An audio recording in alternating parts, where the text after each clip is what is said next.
రాతెలకు అనుకోండి ఏం చేస్తాం? చెప్పండి రా. ఏం చేయరా?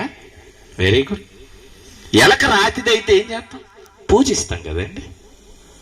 రాతెలకు పూజిస్తాం, బొట్టు పెట్టి చక్కగా ఆరతిచ్చి చక్క పూజిస్తాం. అదే బతికినది అనుకోండి ఏం చేద్దాం? చంపేస్తాం. పాము రాతిది అనుకోండి ఏం చేస్తాం? పూజిస్తాం. అదే బతికినది అనుకోండి ఏం చేస్తాం? చంపేస్తాం. ఎవడి? ఎలక రాతిదైతే పూజిస్తాం, బతికినదైతే చంపేస్తాం. పాము రాతిదైతే పూజిస్తాం, బతికినదైతే చంపేస్తాం. తల్లి తండ్రి బతికున్నారనుకో పూజిస్తావా? పూజించాం. అయితే అనాథాశ్రమం వేసేద్దాం, లేదా ఊర్లో వదిలేస్తాం. అదే వాళ్ళు చచ్చిపోయారు అనుకో ఏం చేస్తాం? ఫోటో తెచ్చి పూజిస్తాం.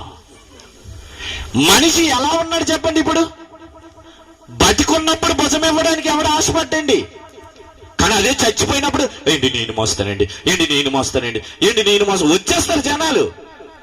నా భుజం ఇస్తానండి. ఏంటి అప్పుడు నలుగురు కాస్త 40 మంది అయిపోతారండి చచ్చిపోతే మొయ్యడానికి. బతికున్నప్పుడు భుజం ఇవ్వడానికి ఎవడైనా వస్తాడా?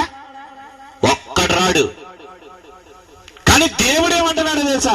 ఒరే బ్రతికున్నప్పుడే ఆలోచించరా అంటున్నాడు. చచ్చాక ఆలోచించేటి చెప్పు. చచ్చాక చేసిన ప్రార్థన, చచ్చాక చేసిన మీ ఏడుపు వ్యర్థమేంటి? వ్యర్థం. ధనవంతుడు చచ్చాక ఎంత గోజాడాడు.